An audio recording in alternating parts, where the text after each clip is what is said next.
The great hall of Galactic Council Station Omega-7 buzzed with nervous energy. Dozens of alien species filled the chamber, their various forms creating a strange rainbow of colors and shapes. Some had scales, others had fur, and a few seemed to be made of pure energy. But today, they all shared one thing: fear. At the center of the room stood Vrel, an insectoid creature with 4 arms and compound eyes that reflected the harsh station lights. His mandibles clicked nervously as he spoke into the translation device. "I saw him with my own eyes," Vrel said, his voice trembling through the speakers. "One human, just one. He walked through our battle fortress like death itself." The chamber fell silent. Everyone knew the story, but hearing it again made their blood run cold. "Our fortress had 3,000 soldiers," Vrel continued. "Energy shields, plasma cannons. We thought ourselves unbreakable. Then he came." Vrel's claws scraped against the metal floor as he remembered. The human called himself Kang Day. He moved through our corridors like a shadow. Our weapons barely slowed him down. When we shot him, he just kept coming. When we tried to trap him, he found another way, and his eyes... Vrel paused, his whole body shaking. His eyes showed no mercy. Ambassador Yuri sat in the human delegation section, her face calm but her hands clenched tight under the table. She was Earth's voice here, the bridge between her people and the stars, but even she felt a chill when they spoke of Kang Day. "The human you describe acted alone," Yuri said, standing up. "Earth did not authorize his actions. We seek peace, not war." A reptilian delegate named Brekka hissed from across the room. "Peace? Your species produces monsters like this Kang Day, and you speak of peace?" "He destroyed an entire military installation. He was rescuing prisoners," Yuri replied firmly. "Human prisoners that your species took illegally." The chamber erupted in angry voices. Some aliens demanded war with Earth. Others called for sanctions. A few simply wanted to flee to the far edges of the galaxy, away from anything human. The council leader, a being of pure light named Zephyros, raised its hand for silence. "The question before us is simple. Can we allow this human to continue? Can any species be safe while Kang Day lives?" Yuri felt her heart sink. She knew what was coming. "The Galactic Council hereby issues a warrant," Zephyros announced. "Kang Day must be captured or killed. Any species that aids him will face severe consequences." As the session ended, Yuri walked through the station corridors alone. Her mind drifted back to the reports she had read about Kang Day. He had not always been a warrior. The files showed a different man. 3 years ago, Kang Day had been a colony engineer on settlement Novo Sol. He built water systems and power generators. He had a younger brother named Jin Woo who loved to paint. Their life was simple and peaceful. Then the Vrel came. They attacked without warning, claiming the planet belonged to their empire. The settlement had no military, no weapons, just families trying to build a new life. The Vrel killed many and took the rest as prisoners for their labor camps. Kang Day had tried to protect his brother. He fought with nothing but his bare hands and tools. The Vrel beat him nearly to death and took Jin Woo away. They left Kang Day for dead, in the burning ruins of his home, but humans were hard to kill. Kang Day survived. He spent months healing in a hidden bunker, his body broken but his will unshattered. When he could finally stand again, something inside him had changed. The gentle engineer was gone. In his place stood something the galaxy had never seen before. He built weapons from scrap metal. He learned to fight by watching old military recordings. He made himself into a weapon with one purpose: find his brother. The fortress Vrel described was Kang Day's 5th raid. Each time, he freed human prisoners and disappeared before reinforcements could arrive. Each time, the stories of what he could do grew larger. Yuri reached her quarters and found Commander Hay waiting outside her door. The older woman wore Earth's military uniform, her gray hair pulled back tight, her face carved from stone. "You let him go, didn't you?" Yuri asked quietly. Hay did not deny it. 6 months ago, I had him. My team tracked him to the crater system. We could have brought him in. Why didn't you? Because I went to Settlement Novo Sol, Hay said, her voice rough with emotion. I saw what the Vrel did there. I saw the graves of children. I read the reports of the torture camps. She looked Yuri in the eyes.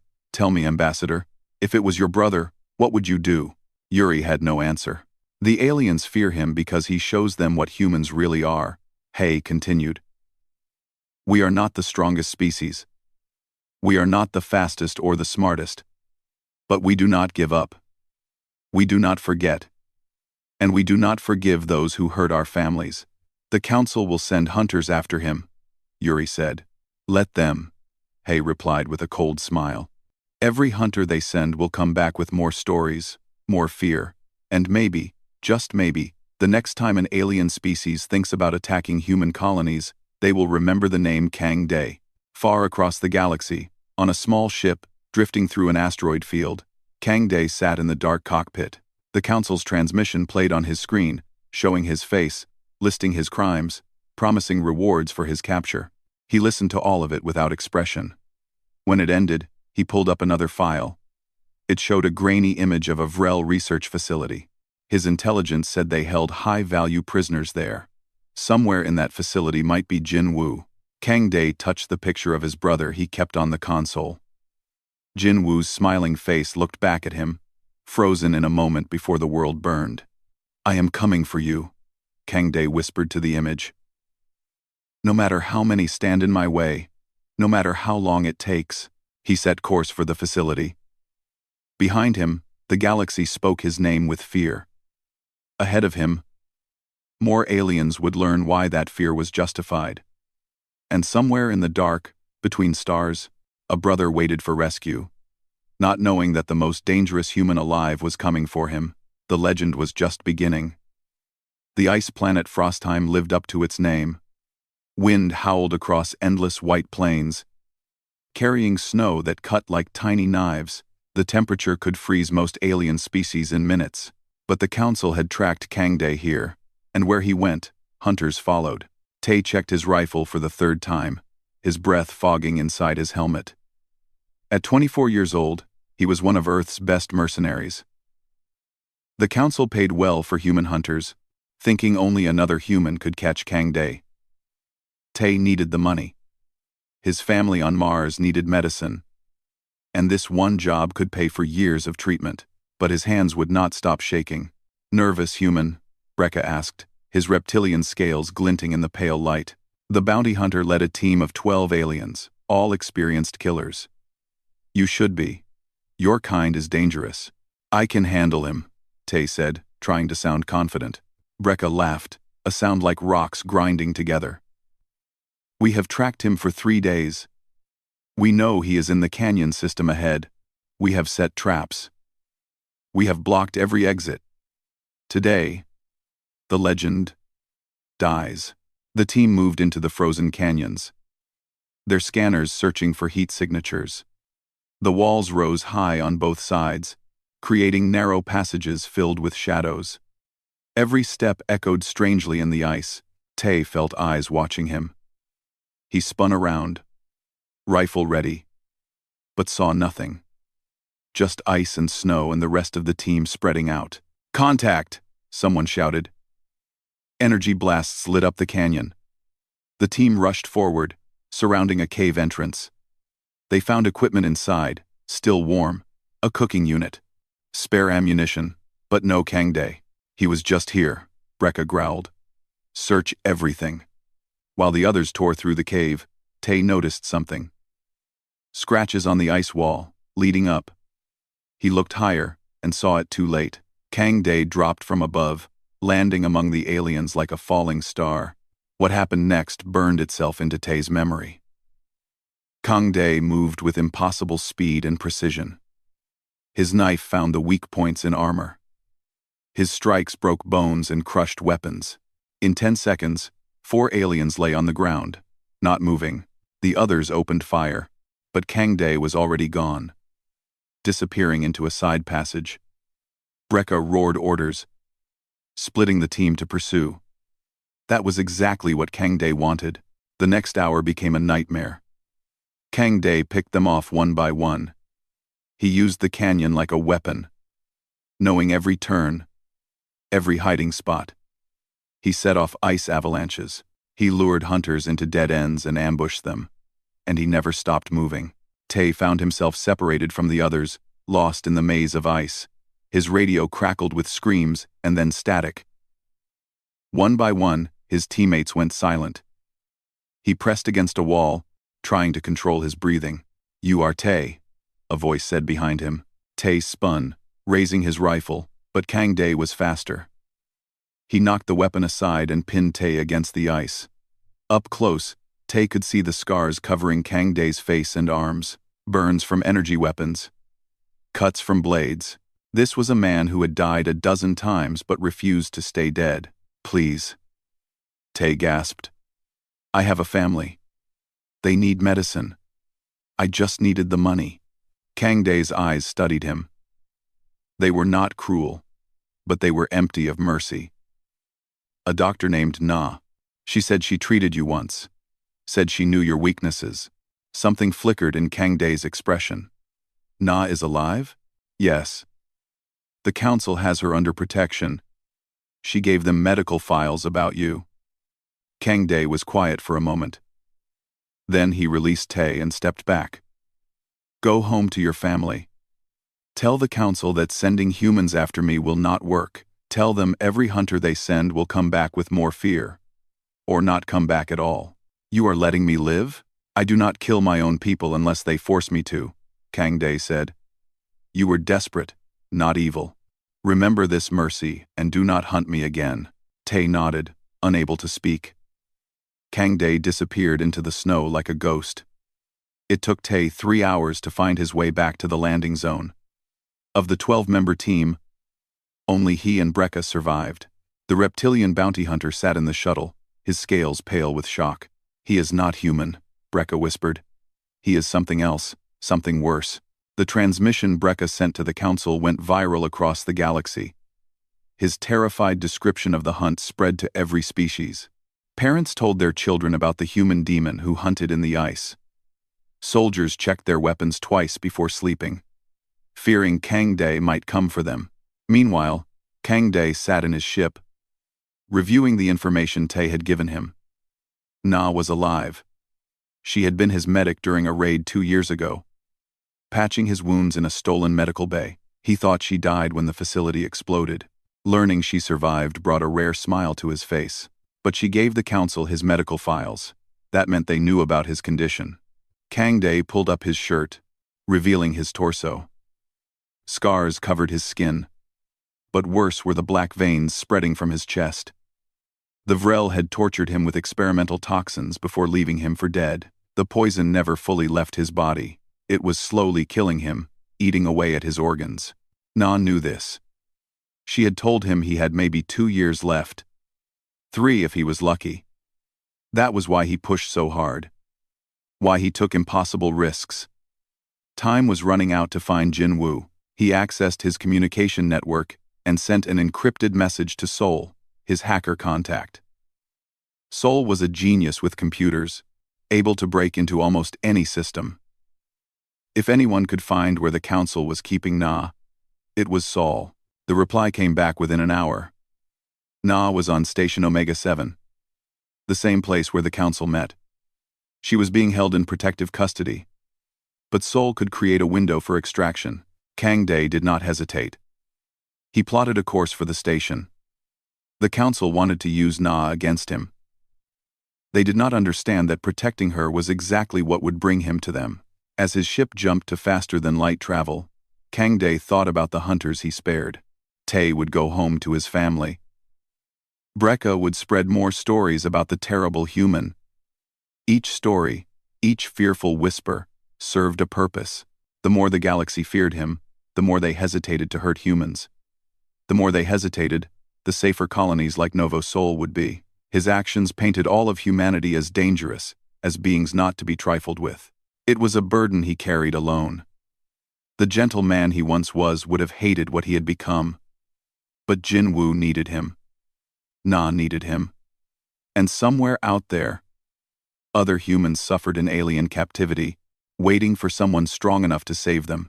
Kang Day was that someone. And he would burn the galaxy down if that was what it took. The hunter had become the hunted. But the hunters did not yet understand. They were not chasing prey. They were walking into the jaws of something far more dangerous than they could imagine. Dr. Han stood before the Galactic Council's Science Committee, his presentation floating in holographic light behind him. As Earth's leading xenobiologist, he had spent years studying why humans were so effective in combat compared to other species. Now the Council demanded answers. The question you ask is simple. Dr. Han began. Why is one human so dangerous? But the answer is complicated. He brought up a chart showing human biology next to various alien species. Most species in the galaxy evolved in stable environments. The Vrel evolved on a planet with gentle weather and abundant food. The Brekka species evolved on a warm world with few predators. You all specialized for your perfect worlds. Dr. Han's expression grew serious. Humans evolved on Earth. A death world. A death world. Murmurs spread through the chamber. Death world was a classification reserved for the most hostile planets, places where survival required constant adaptation. Earth has extreme weather, Doctor, Han continued. Ice ages, droughts, floods, earthquakes, volcanoes. Our ancestors survived by being adaptable. We learned to live anywhere, eat anything, outlast everything. He showed images of human physiology. Our bodies produce adrenaline, a chemical that temporarily makes us stronger and faster when threatened. We can run for hours without stopping, chasing prey until it collapses from exhaustion. We heal from injuries that would kill most species, and our brains evolved for warfare. This does not explain Kang Day, one alien delegate interrupted. He is beyond normal human capabilities. No, Dr. Han said quietly. He is exactly what happens when you push a human beyond normal limits. Kang Day was tortured, poisoned, left for dead. But he survived, and survival made him harder, sharper, more dangerous. He is what happens when human evolution meets human determination. The presentation ended with uncomfortable silence. The aliens finally understood. They were not fighting one exceptional human. They were fighting what any human could become when everything was taken from them. Across the station, in a secure medical wing, Na sat alone in her room. She knew why the council kept her here. They wanted to use her knowledge of Kang Day against him, but what they did not know was that she had her own communication device, carefully hidden. The device beeped softly. A message from Sol, the hacker who worked with Kang Day. Na read it quickly, then deleted it. Kang Day was coming for her. She had 2 days to prepare.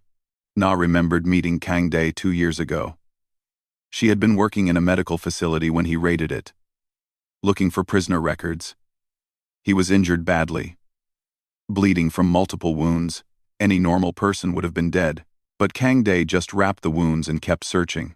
She offered to help him. He did not trust her at first, but pain made him desperate. She treated his injuries in a stolen operating room, while alarms screamed through the facility. That was when she discovered the poison in his blood. You are dying, she had told him honestly. This toxin is breaking down your organs. You have maybe 2 years. Kang Day had just nodded, like death was an old friend. Will I last long enough to find my brother? If you stop taking damage, maybe, but the way you fight. Na shook her head.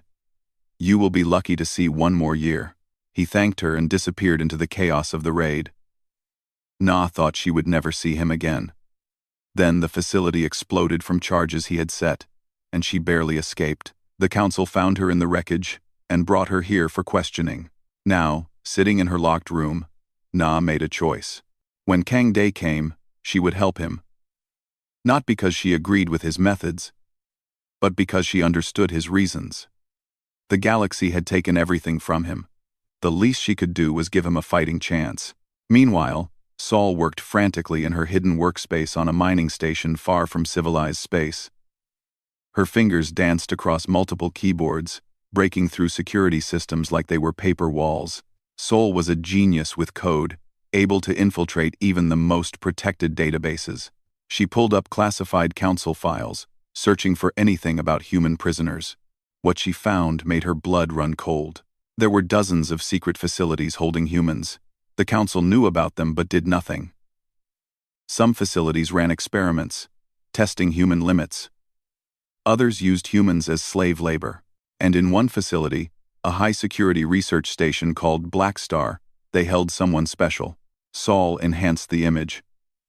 A young man with Kang Day's features, but thinner, weaker, covered in strange technology implants. The file identified him as Jin Woo, captured 3 years ago, current status, experimental subject. They turned him into a weapon, Sol whispered in horror. She sent the information to Kang Day immediately. His response came back in seconds. Location. Now. Sol sent the coordinates. Black Star Station was in the Void Sector, the most heavily guarded region of Rel space. It had military ships, energy shields, and thousands of soldiers. Raiding it would be suicide, but Sol knew Kang Day would try anyway. She started planning, pulling together every piece of intelligence she could find. Guard schedules, weapons systems, structural weaknesses.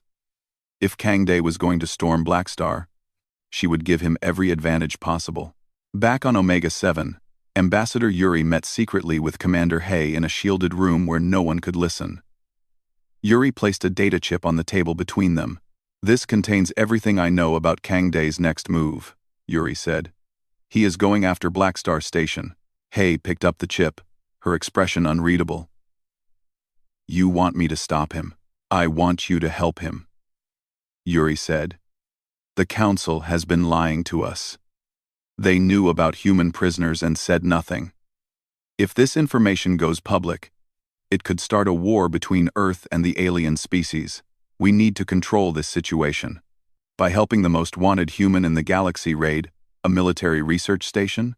By making sure he succeeds quietly, Yuri replied. Kang Day gets his brother. We get the proof we need to pressure the Council. And Earth's position in galactic politics becomes much stronger. Hay considered this. She had been hunting Kang Day for months, but she never really wanted to catch him. Everything he did, every raid, every rescue, made aliens fear humanity. That fear was worth more than any treaty. I will need resources, Hay said finally. Ships, soldiers, good ones. You will have them, Yuri promised. But Hay, this has to look like Kang Day acted alone. Earth cannot officially be involved. Understood. We become ghosts. The two women shook hands, sealing a conspiracy that would shake the galaxy. Above them, below them, around them, the station hummed with activity. Aliens debated policies and made laws, thinking they controlled the future. They did not see the storm coming. Kang Day's ship emerged from faster-than-light travel near a debris field. He had 2 days before his assault on Black Star. 2 days to prepare for the most dangerous mission of his life. Jin Woo was alive. That knowledge burned in his chest like a star. He pulled up the image Saul had sent. His brother, barely recognizable, covered in alien technology. What had they done to him? What had 3 years of captivity taken from the gentle artist who loved to paint?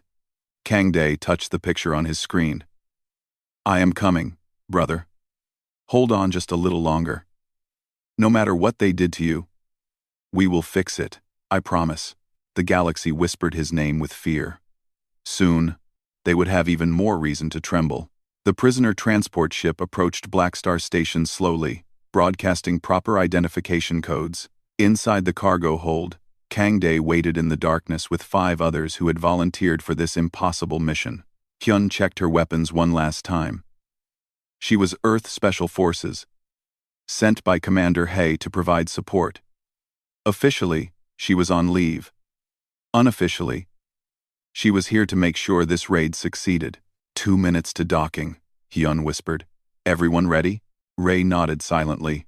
The young woman had been a slave in a Vrel mining colony before Kang Day freed her. She knew Black Star Station's layout because she had been held there before her transfer. Every corridor, Every security checkpoint, every hidden passage was mapped in her memory. The ship shuddered as docking clamps engaged. Guards would board soon to inspect the cargo. Kang Day and his team wore prisoner restraints that looked real, but could be released instantly. The plan was simple. Get inside. Reach the research wing. Free Jin Woo and the other prisoners. Then escape before reinforcements arrived. Simple, but not easy. The cargo door opened. 4 Vrel guards entered, their weapons ready. They saw prisoners in restraints and relaxed slightly. That was their fatal mistake. Kang Day struck first, his restraints snapping open. The guards did not even have time to raise their weapons. In seconds, all 4 lay unconscious on the floor. The team stripped the guards of their armor and communication devices, using them to monitor station security. Research wing is 3 levels down, Ray said, leading them through corridors she remembered from nightmares. They keep the high-value subjects in the deep section. They moved quickly but carefully. Kang Day had learned that speed and stealth together were better than either alone. When they encountered patrols, they eliminated them silently. When cameras watched, Sol remotely looped the footage from her distant location. Everything went perfectly until they reached the research wing entrance. The doors required biometric scans from authorized personnel.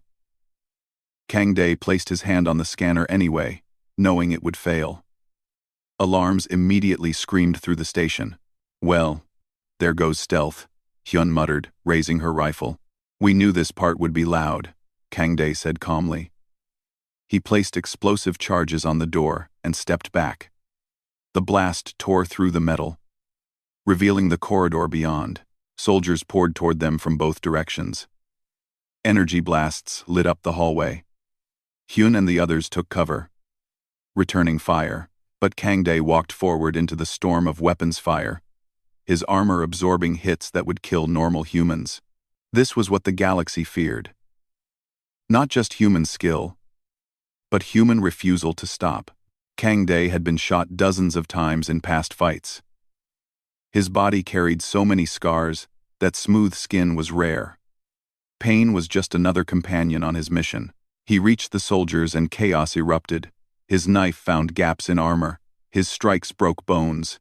He moved like death itself, and the Vrel soldiers discovered why every species in the galaxy now feared humans.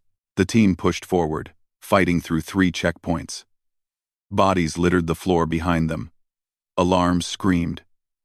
Reinforcements rushed from every section of the station. But Kang Day would not be stopped. They reached the holding cells. Ray used her knowledge of the security system to unlock the doors. Inside, they found them. Dozens of humans. Some barely alive. All marked by torture and experimentation. Men, women, and children who had been taken from colonies across human space. Get them to the ship, Kang Day ordered. I am going deeper. The combat subjects are in the next section, Ray warned.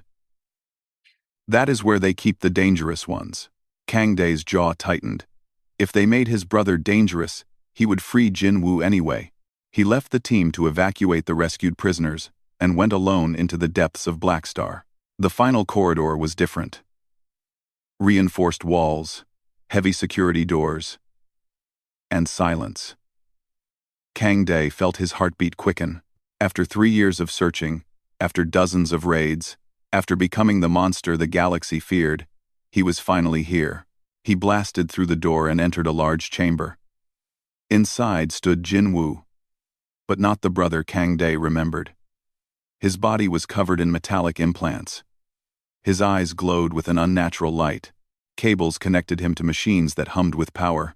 Jin Woo, Kang Day said softly. His brother's head turned. For a moment, Kang Day saw recognition in those glowing eyes. Then Jin Woo attacked. The fight was brutal. The Vrel had turned Jin Woo into a weapon, programming him to kill anyone who tried to free him. He was fast, impossibly fast, and his implants gave him strength that matched Kang Day's own. But Kang Day refused to hurt him. He dodged, blocked, deflected, never striking back. Jin Woo, it is me, your brother. I came to take you home. Jin Woo did not respond with words, only violence. His programmed mind knew only combat. Kang Day caught his brother's fist. I know you are still in there. Remember Novo Soul? Remember our home? Remember the paintings you made? Something flickered in Jin Woo's eyes. The attacks slowed. Confusion replaced the cold programming. Remember our mother's cooking? Kang Day continued, tears streaming down his face. Remember the sunrise over the eastern hills? Remember who you were before they took you? Jin Woo stumbled backward. The glow in his eyes flickered. And then, for the first time in 3 years, he spoke. Brother? The word was weak, confused. But it was his voice. Kang Day pulled his brother into a hug, not caring about the implants, or the programming, or the danger. Jin Woo was alive. Jin Woo was still in there.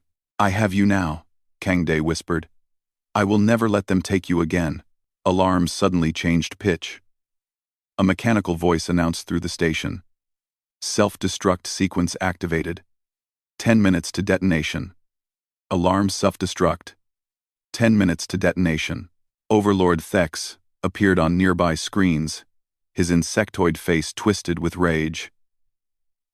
You may have won today, human, but you will die here. Black Star will be your tomb. Kang Day looked at the screen, then at his brother, then at the corridor leading back to the ship. 10 minutes to evacuate over 100 prisoners, fight through whatever forces remained, and escape before the station exploded. Most people would call it impossible. But Kang Day had built his entire legend on doing the impossible. Can you run? He asked Jin Woo. His brother nodded weakly. Then let us go home. They ran through corridors filled with chaos. Soldiers fled the dying station, abandoning their posts. Some tried to stop Kang Day, but desperation made him even more dangerous than usual. He carved a path through anyone foolish enough to stand between him and escape. They reached the docking bay where Hyun had loaded the rescued prisoners. The transport ship's engines were already hot, ready to launch. 6 minutes, Hyun reported.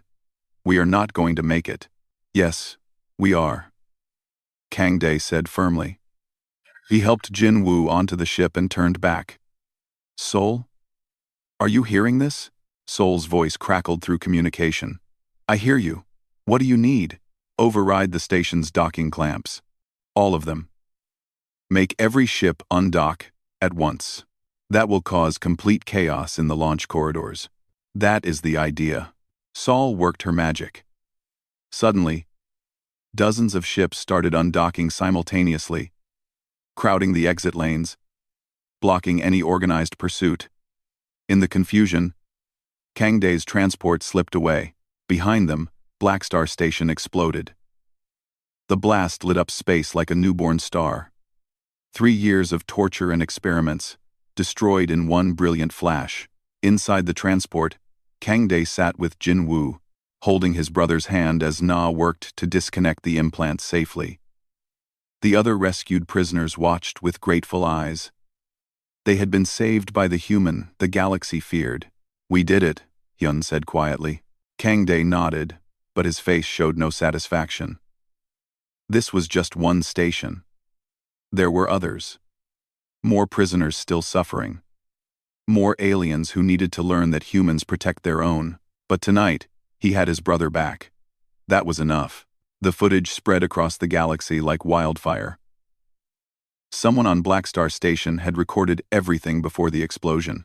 The galaxy watched Kang Day fight through 300 soldiers. They saw him free the prisoners. They saw him carry his broken brother to safety while the station burned. The video played on every major communication network. Alien children watched it in their homes. Soldiers studied it in their barracks. Politicians debated it in their chambers. And everywhere, the same question echoed. What kind of species produces warriors like this? On Earth, crowds gathered in city squares to watch the footage on massive screens. When Kang Day appeared, fighting his way through impossible odds, they cheered. He was their monster, their weapon, their proof that humanity could not be broken. But in the Galactic Council chambers, the mood was very different. This is unacceptable, one delegate roared. He attacked a research facility. Destroyed it completely. Ambassador Yuri stood calm in the face of their anger. She had been waiting for this moment. A research facility that held human prisoners illegally. A facility that conducted torture experiments on civilians. My government has documentation of everything. She projected images that made even the hardest alien leaders look away. Humans strapped to machines. Children locked in cells. Medical records of painful procedures done without consent. The evidence was overwhelming. The Vrel Empire violated every treaty regarding prisoner treatment, Yuri continued. Earth demands justice. We demand the release of all human prisoners from every facility. And we demand full reparations. The chamber erupted in arguments. Some species supported Earth, horrified by what they saw. Others defended the Vrel, claiming research was necessary. The Galactic Council, united for thousands of years, began to fracture. Yuri pressed her advantage. Look at what one human did when you took his brother. Imagine what Earth will do if you do not make this right. Kang Day has shown the galaxy what we are capable of. Do not make us prove it on a larger scale. It was a bluff, mostly. Earth's military was not ready for galactic war, but the aliens did not know that. They only knew that one human had destroyed their fortress, raided their station, and escaped with prisoners. The fear Kang Day created became Yuri's greatest weapon. The council voted. Not all species agreed, but enough did. They would release all human prisoners. They would allow inspections of all facilities, and they would pay reparations to Earth for the suffering caused. Yuri walked out of the chamber victorious. She found Commander Hay waiting outside. We won, Yuri said quietly. No, Hay replied. Kang Day won. We just capitalized on his success. Across the galaxy, in a hidden medical facility, Na worked carefully on Jin Woo. The young man lay on a bed, his body still weak from years of captivity. She had removed most of the implants, but some were too deeply integrated to extract safely. He will recover, Na told Kang Day. But it will take time. The psychological damage is severe. They broke him, reprogrammed him, made him into a weapon. Kang Day sat by his brother's bed, holding his hand. Jin Woo slept fitfully, sometimes crying out in fear. 3 years of torture had left scars that went deeper than flesh. Will he ever be the same? Kang Day asked. Na paused, choosing her words carefully. He will heal. But no, he will never be exactly the same. What they did changed him permanently. Kang Day nodded slowly. He understood. He was not the same either.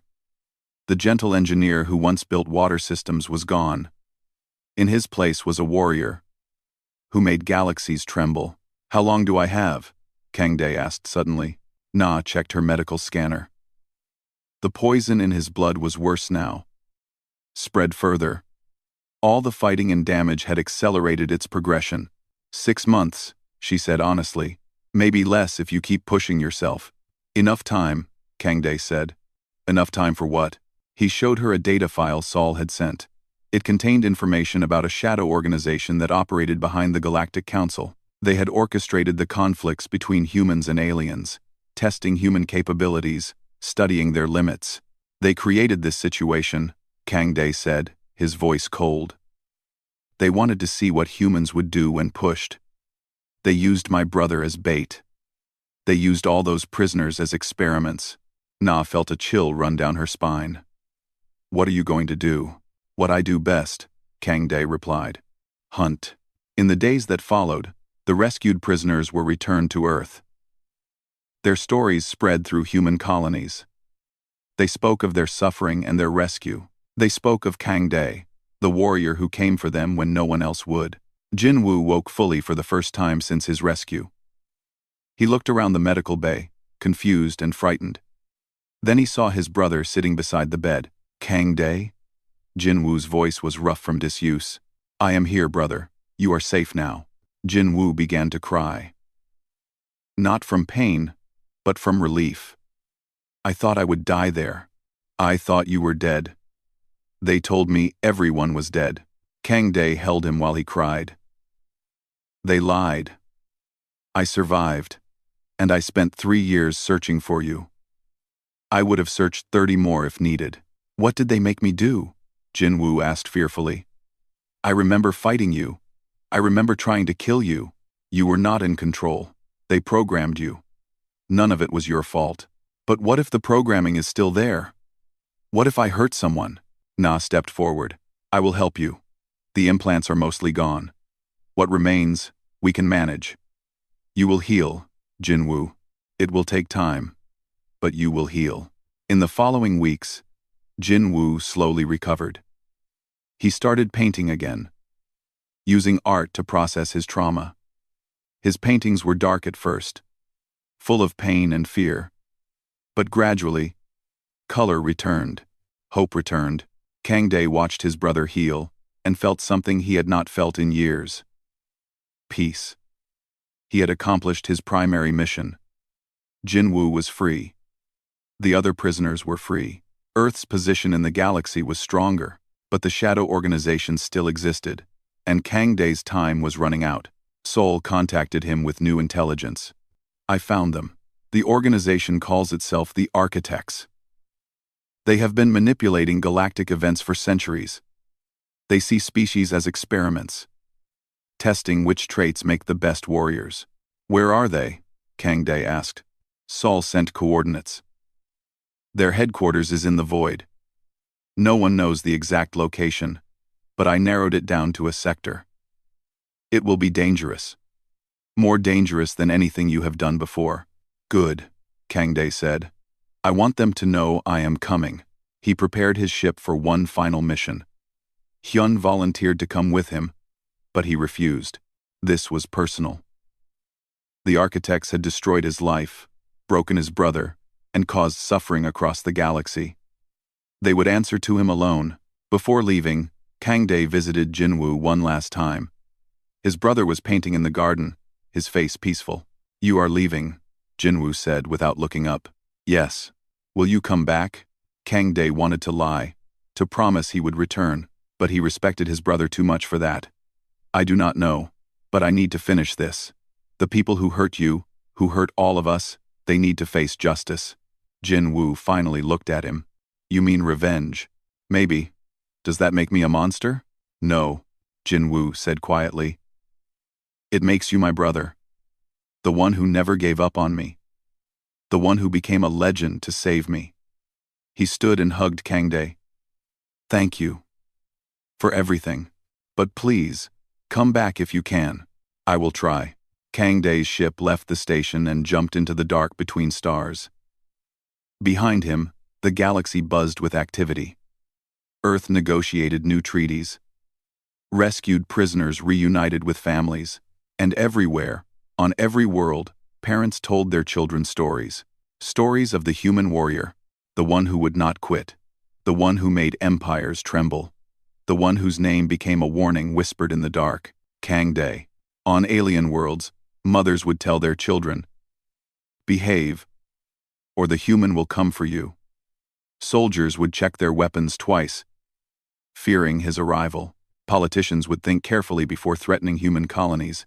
His legend had served its purpose. Humanity was feared. Humanity was respected. And humanity was safe. At least for now. As Kangdae flew toward his final battle, he received a message from the Architects. Just 3 words on his screen. Phase 2 begins. He smiled grimly. Let them begin their next phase. He would end it. He would end them. And if he died doing it, at least Jinwoo was safe. At least the prisoners were free. At least humanity would remember him as the warrior who protected his own. His name made them tremble. And he would make sure they never forgot why. The stars waited. The Architects waited. And Kangdae flew into legend one last time. Ready to finish what they started. The human who refused to die had one final hunt ahead of him. They were hunting a human who had nothing left to lose.